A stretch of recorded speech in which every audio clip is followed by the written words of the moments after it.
What's going on, my man? Nice to meet you. No problem. So before any mistakes happen, can you just pronounce your name one time for me so I get Yeah, Vikram Gandhi. Okay, I got the last name Gandhi, but I just don't want to go off of just Gandhi. But how you doing today, boss? I'm good. Okay, got you. All right. My name is Slaps. I'm from AllHipHop.com. And I watched your movie. I just want to say I'm from the neighborhood. That's where I'm recording at right now from Bed-Stuy. And you actually kind of succeeded a little bit, getting a little bit of sympathy from me. The movie was awesome, man. I just wanted to go in and let you know that from off the top. That was really dope. Thank you. No problem. I want to start off by asking, going into this, what did you expect? Did you expect hostility? What was your thinking going in? I just thought this was such an interesting story, and I thought it was geographically close to me that I could make a movie that was in Brooklyn. That was exciting. So that's really what I just thought in the beginning. I didn't really think too many steps ahead, but I've spent a number of years working a journalist traveling the world and doing stories about crime, terrorism, climate change, all these things in other countries. And I just found this story that was in Brooklyn and just thought, I know where that bodega is. I've been there, and I know these streets they're coming from. I've watched the gentrification of this neighborhood. I've seen what's happened. I have some context. I'm not like I didn't know all these people that are in the film, but they weren't more than just like 1 degree of separation. So that's really where this all came from. Was just thinking this is a really interesting story. I don't know all the details of why, but like a lot of good films, a lot of documentaries that I love, like they start with a hunch. Hmm. Okay.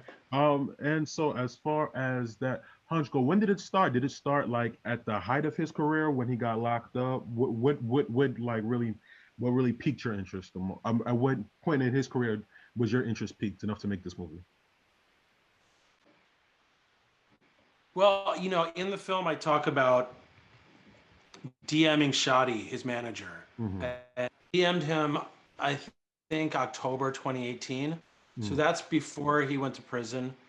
I don't know when I discovered Tekashi 6ix9ine for the first time online, but it was before that. This is like, I would say that I was, as far as hip hop fans or the fans of SoundCloud rap, I was probably a little bit late to the game, but I Hmm. had heard stuff. I was on the periphery of hearing things. Um, and then, really, at some point, I just, on a whim, just hit up Shotty. Didn't hear back. After he got arrested, is when I realized, like, this is a. I started really like looking into the story and understanding all the criminal elements, and it became something bigger after I understood what had gone down from reading in the papers about his trial. It felt like something that was undeniably an interesting story, plus all of the things that have sucked me in to looking into 6ix9ine before. So it felt like it had, at that moment, both a really interesting true crime element and this cultural phenomenon of a social media star and troll like 6ix9ine. So it was after he got arrested that I made the decision to start filming and making this film. Okay then. So with something like this, like as far as like when I seen that, I realized like how much work it did actually take for him to even get into the what you call it, get the attention of gang members and stuff of that nature, right? So I think with that in itself, if he do you feel like if he might have stuck with his original ways, like the Scum Gang and the Loaf, I believe it was called originally. Do you believe like if he would have had the same success, or do you believe like the gang culture was a big part of it? Do you think like the SoundCloud rapper in him alone would have made it, or do you think like it had to have been a situation where he had to align himself? I mean, I think after reading about listening, hearing about his story, making this film, I think so much of his success was coming from his own personal drive Hmm. to become famous, to become a star. That he had that quality in him, and so I don't know if he wouldn't have become famous if he didn't join the Bloods. Maybe he would have found another way in. Hmm. Maybe, but I think he's somebody who had, an endless pursuit to succeed. I'm sorry, he's somebody who had an endless drive to succeed. So I can't really tell you if he wouldn't have become famous if he didn't make those steps. I think that we probably would have heard of him in one way or another. That's as much as I've sort of gotten out of it. That ambition and drive is something that made him pop out. Yeah, maybe it's possible he wouldn't, and you know, things had happened, and he had to work at the bodega again. Who knows? I mean, I think becoming a successful artist is a lot of hard work, but it's also a little bit of luck. So I can't really tell you, but I think his fame really came from his drive to succeed. Gotcha. All right then. So I'm kind of connecting the story in the fact of I graduated high school with Sekou Billy's little sister. That's my best friend Shakira. Shout out to her. And I actually went to middle school with her.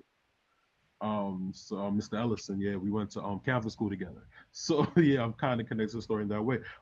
As far as like Shakira, you interviewed her grandmother, you seen how like upset she was and stuff of that nature, like just like inviting him to Thanksgiving and stuff of that nature. My thing is this: when you before you actually got to that location, like Tekashi might have described it as like a blood headquarters, right?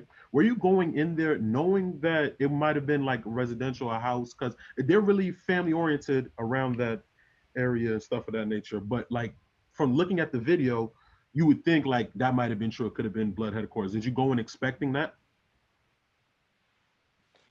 I mean, I don't know how I would have approached anything different if it was the blood headquarters or if it was a family house. I mean, I met Chanel. Uh, she seemed incredibly sweet and she had a complaint. She said, "This isn't the blood headquarters."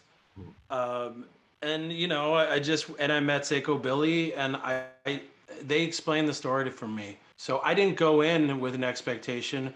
I went in meeting the person who grew up there, Chanel, and just believing what she told me. And when I met her mother, it was clear this is a family house. I think that you have to have an understanding. I think if you go in with a mindset that if you're affiliated with some gang or you're branded as some kind of person, I think if you go in with that idea that making a judgment on people before you get in, before you meet them, that's always a bad way to go about it. Mm-hmm. So anyway, I went, met Chanel, met her mom. At some point, we filmed an interview inside their house with Billy Otto.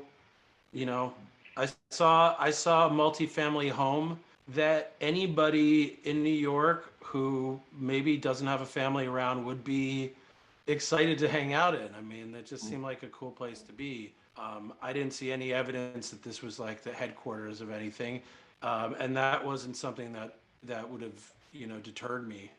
But yeah, I just thought that what I did meet was I met a family that all seemed pretty cool that were trying to make art and do something interesting, and that's what I saw when I got there. And also a mother who's really hilarious and funny and had a sense of humor about 6ix9ine and seemed like she took in people, like they said.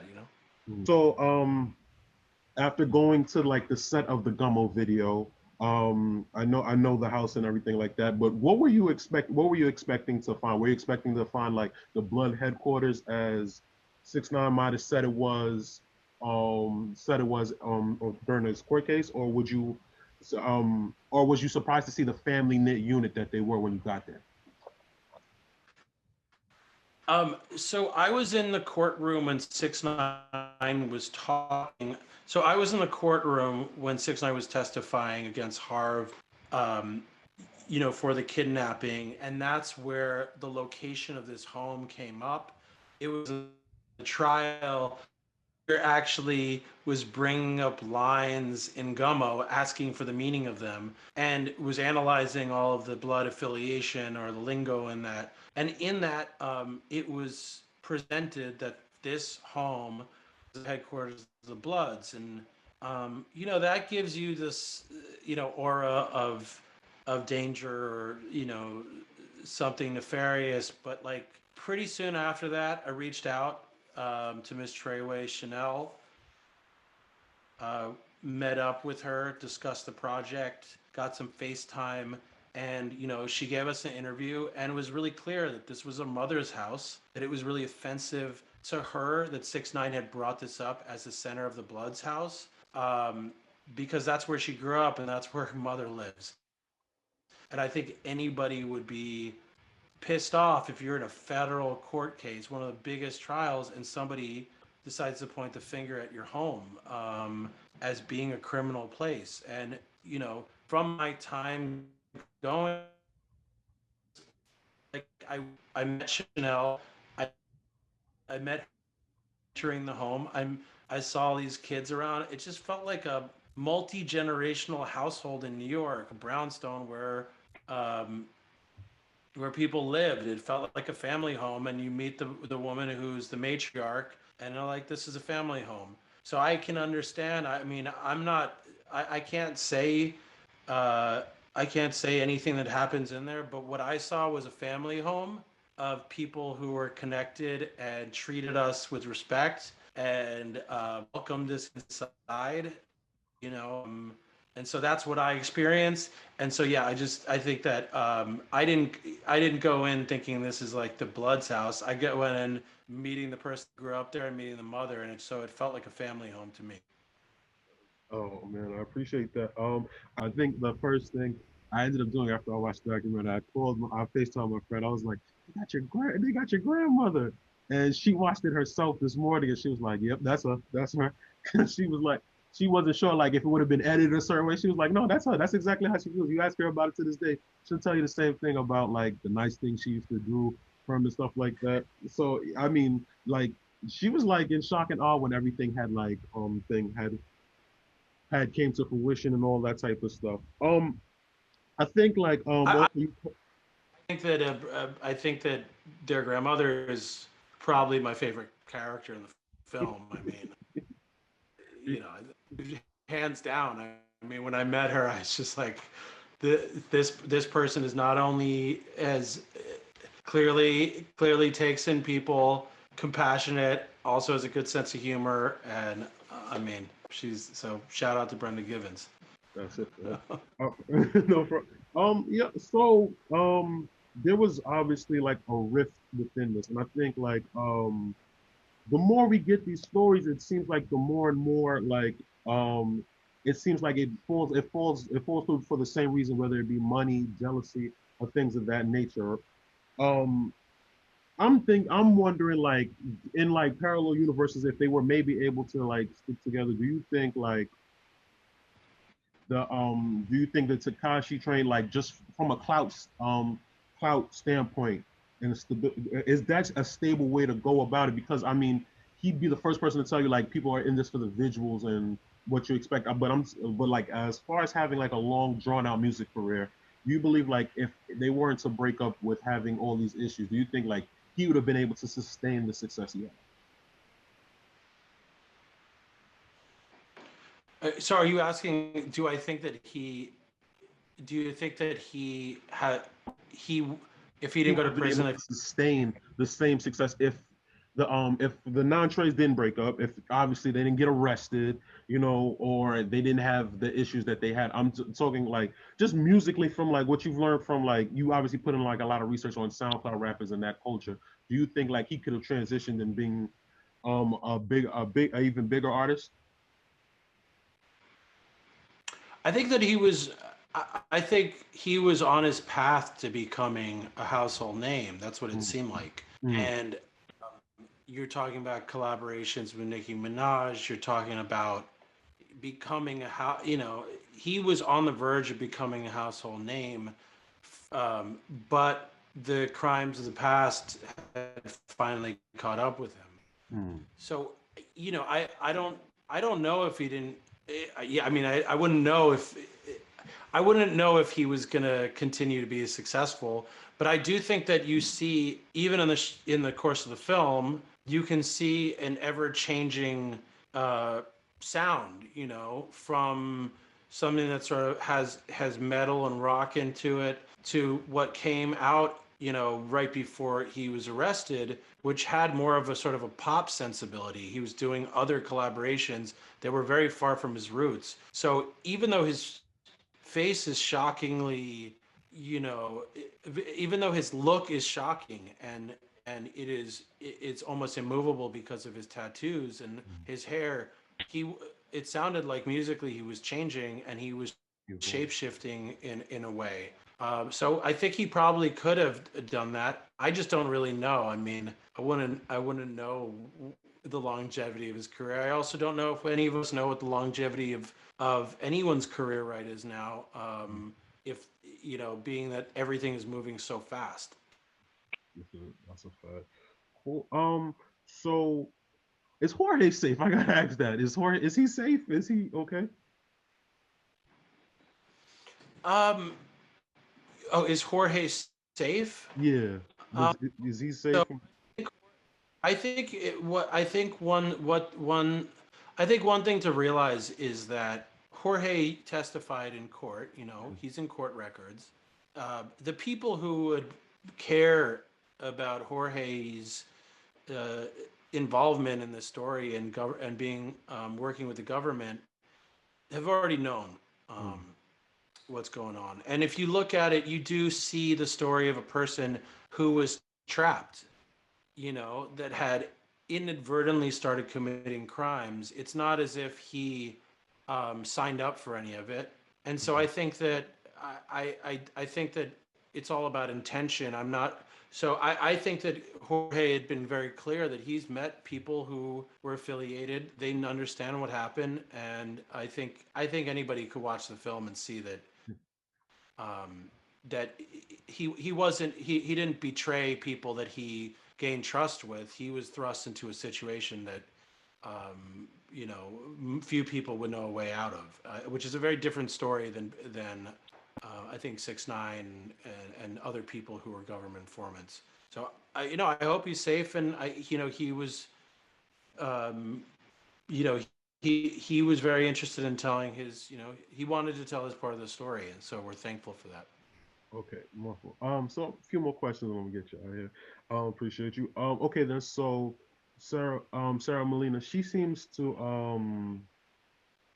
to still be kind of like hurt by the situation. Obviously, like her daughter is fatherless and things of that nature.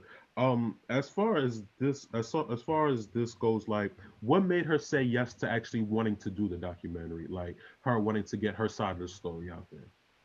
Because she for the most part, I've seen like a lot of people say like she declines these kind of things. So for you to get her to do this full length and revisit his entire life, what made her want to do this? Well, I mean, I think that the interviews throughout the film are a product of persistence. I mean, it's not as if I just sent her a DM. I mean, we tried to engage for a long time to try to get the interview. I think at a certain point, sorry, I wasn't looking at camera because of Mhm. my setup. I think like all the interviews that are in this film, most of them were set up through persistence of myself and my producers reaching out, asking over and over again to do interviews. And I think because 6ix9ine's story was changing, um, there's a lot of reluctance that came in early days about people talking, speaking out about it. But understanding that we would get this film out to the world, that we could have our message told. I think everybody wants their story to be told accurately. Um, you know, she ultimately agreed to do an interview with us, and we were really happy because I think that this story is in some ways so heavy and toxic in a way. It's just like a very male story about aggression and fame and all these other things. And Sara really shows the other side of what was going on from her personal and female perspective. So I think it was really important that we had her in the film. When we did that interview, it just felt like we had the missing link to telling the story. Yeah, yeah, that's a fact. I think she definitely made the story, everything stick together, and she added like a lot of layers to them that I don't think a lot of people really thought about or considered. You get what I'm saying? So I definitely, like her interview was probably the most informative, like from things that I didn't know and stuff like that. I definitely say that. Um, what about his father, Danny Senior? I wanted to ask. I was curious. Was it ever confirmed? Like, did he really go to prison with his stepfather? You know, in the film, I state that he told me a bizarre story. Mm, We looked into learning more about Tekashi. We looked into learning more about Danny's stepfather. We tried to go deeper into that story. At the end of the day, um, Daniel Hernandez Sr.'s story it still remains a bit of a mystery. I don't know exactly um, if there's any proof of that. I also know that while in the course of speaking with him, some of the dates that he was referring to of his imprisonment, his reason for not being around, they were questionable. And as we tried to pry into those parts of the story, it was unclear if that was some fabricated story. And I think what we tried to make clear in the film is that it was a strange story that mm. as it was received, and I don't know if that's clear, but it's a story he told me that I could not justify or prove, and I'm not sure if digging in would help clarify that. But I think that when you meet him in the film and understand what's going on, you kind of get this. You kind of get a little sense of where he's coming from emotionally. I think that one of the things that's not in the film is that he mentioned that he would be in danger now because he was 6ix9ine's father and the Bloods would come after him. And I just remember thinking, oh, like, way to make the story about you, man. Like, there was something very frustrating about speaking to him. And I say in the film that was a moment that I felt like a lot of sympathy because, I just felt like this guy had inserted himself in his life. Like so many stories we hear, he finds out his son's famous and of course decides to show up at the last minute. So you can't help but feel sorry for the son and for Danny in that moment. But yeah, that was my experience with his father. Was a slightly what's the word? I think I think my experience with him was that he was a slightly unreliable um, voice in it, and so we tried to make it clear that this was the experience we had. This is the story he's telling. Whether or not that's accurate, I do not have the answer to. And one of the reasons too is that as we were trying to figure out how to check that out, it just felt like we were going to be knocking on doors of people who were talking about a man that was murdered, and it just felt like, okay, I think we can leave it at that. As far as just like giving the audience a window into our experience of making it, the story he's telling, and it's unclear if that checks out. Oh, I respect that. I definitely respect that. Um, okay then. So as far as like with you asked, I think you asked some very important questions like at the end in closing. And you what you did with this is you just gave us the information. None of it was to sway us either way. But what I'm curious about is your personal opinion on the whole thing, as 6ix9ine as a person, and maybe like, and do feel at the end this whole thing was like a troll, the whole sympathetic figure at the end, him trying to be the sympathetic figure, was is that him trolling, trying to stay famous and relevant also?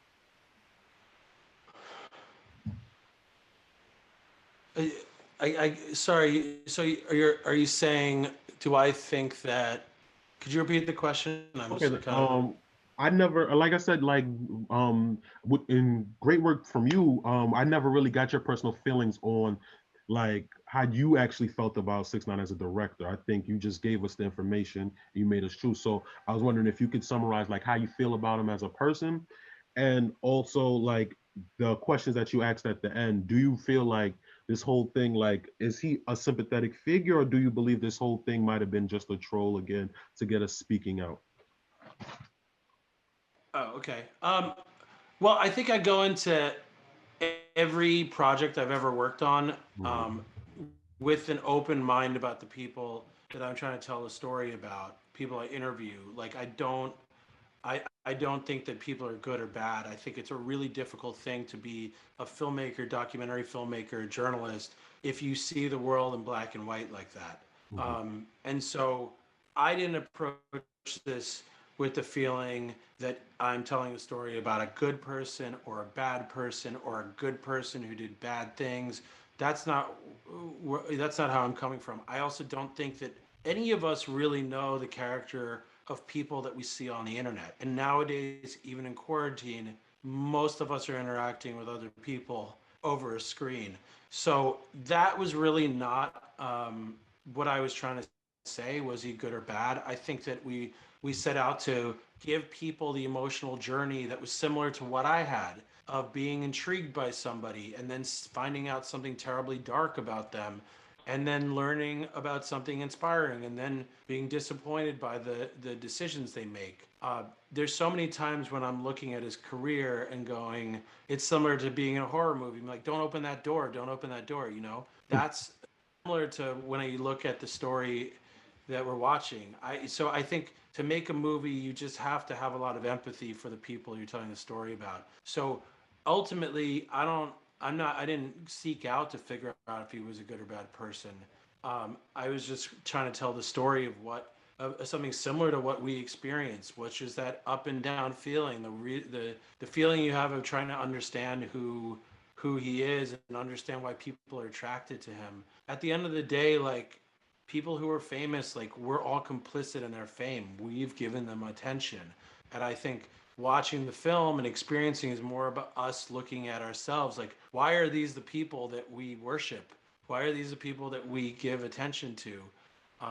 We know all their flaws. Why are we so excited by them? You know, I think that like Dave Chappelle said that like after Trump was elected, we elected an internet troll for president. It's like we live in the time of trolls. We live in the time of social media. Like, and I think in a way, this film is more kind of giving closure, at least for me, about this age of the troll that we were all stuck in. And Mm. maybe we look back right now and going like, what what did we all get into? Like, we've glorified all these people. You know, it's not like social media is going to change now. But I think there's just a moment of reflection of like, who are these people that are getting all our attention? Why do they get our attention? It's not for the same reasons that we sometimes think. I think that they're just people who can capture our imagination and attention. That's who is really getting the real estate in our minds. You know, um, so that's more what I was trying to look at is a sort of fascinating story about a kid who was in a situation who made these decisions and the world was watching the whole time. I just want to say, man, as a person that grew up here, I've lived over here since I was 7, man. I thought like the way you showed our neighborhood was dope, super nuanced.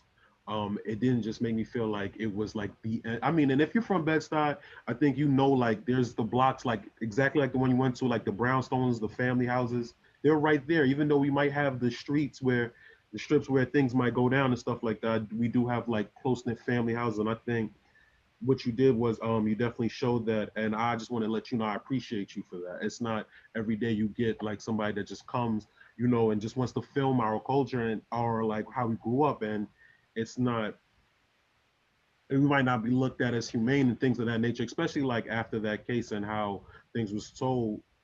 So, like I said, I appreciate you for that. Even from the story from Ahar or anything like that, or Sekou, I think you really did humanize it a lot, and it didn't just make it feel like, oh, the Big Bad Bloods was extort. You understand? So I just wanted to say I appreciate that from you. Thank Yeah, I mean, I gotta say, I before I making this film, I went to I made a show with my Killer Mike in Atlanta, you. and I helped create Cripicola and Oh, Blood trigger Pop. warning. Okay. And I was part of like designing all of that stuff, and Mhm. I I've met people in the Crips and Bloods. I've also filmed all over the world with MS-13, and when it comes to Crips and Bloods in Atlanta, I never had any problem with anybody. It was all love everywhere. People were cool. People were hustling to make a living, do something interesting, be entrepreneurs, and so I think that it's very easy to walk into reading those labels that there's people who are affiliated with a gang. You don't know that if you don't know where people come from, if you don't know how they're uh, how they join an organization and their loyalty to people, if you don't, you can't really just judge a book by its cover. That's like something I definitely learned from those experiences. So I I think we tried to say just because you're affiliated doesn't mean you're a criminal. That's not maybe what the government says, but I think it's pretty clear that there are a lot of people who are affiliated who are doing phenomenal things.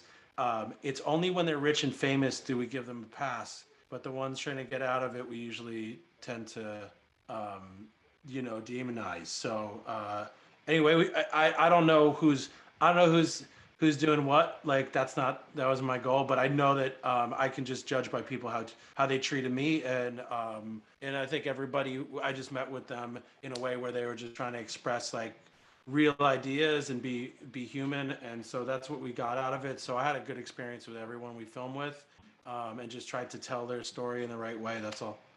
Gotcha. Okay then. So before we get out of here, man, what are the upcoming plans from you? I mean, I just figured out you just told me that you had your hand in trigger warning, and from this, so now you have a new fan. I'd like to keep up with you. What you got coming up next? Oh, I think I'm probably gonna just chill for a minute. It's been a quarantine. Been stuck in this room making a movie for a long time. But I think I'm planning to make more documentaries. We have a pretty hands-on approach to making docs about all kinds of subject matter, and also making another narrative movie in the future Mhm. because I've done both. So I'm planning to do a whole bunch of things right now. What the next thing is a little bit uh, is a little too early to say, but you know. Anyway, I'll definitely let you know when the next thing is coming out. Got you. All right then. Um, Two more things, and then we're going. Has 6ix9ine's camp reached out to you since this? Because I've seen that you said you tried to get the interview prior to it, and they just said no. You felt like not enough clout, but this thing you couldn't. I couldn't run from it. I wake up one day, it's all over. It's all over my timeline. Oh, look what Hulu has. Look what Hulu has. So I think at this point now you probably might have enough clout. Have they reached out to you since? I haven't looked at my phone during the course of the interview, so it's very possible Mm. um, that they have in the time that we've been speaking. Mm. No one has contacted me directly, Mm. uh, but we've read online when if he wants to do an interview, where I'm down. Definitely. All right, then, man. So let the people know how do they stream this film, where can they stream it, and how can they give you their feedback on the film. Give give you their feedback on the film. Um, I would say if you want to watch the movie, just turn on Hulu. I don't think you can miss it. It's going to Hmm. be right in your face. If you want to give feedback, I've just got on Twitter for the first time in 3 years, so I'm looking at that. My Instagram's VK Gandhi, uh, but I don't know. Just I'll definitely be checking out what people are saying. The action has been pretty overwhelming. It's been outrage, and then approval, and then a bit of reluctant praise, I would say. But I think people, Definitely, yeah, I can see that. and that, that was our intention, to make something that could strike a nerve and tell a story about a subject that's on people's mind, and give kind of closure to that story. Oh, all right, Mr. VK Gandhi, I appreciate you. This was awesome, man. Hopefully for your next project we get to do it again. Much success to you. Thank you. Thanks a lot for the interview.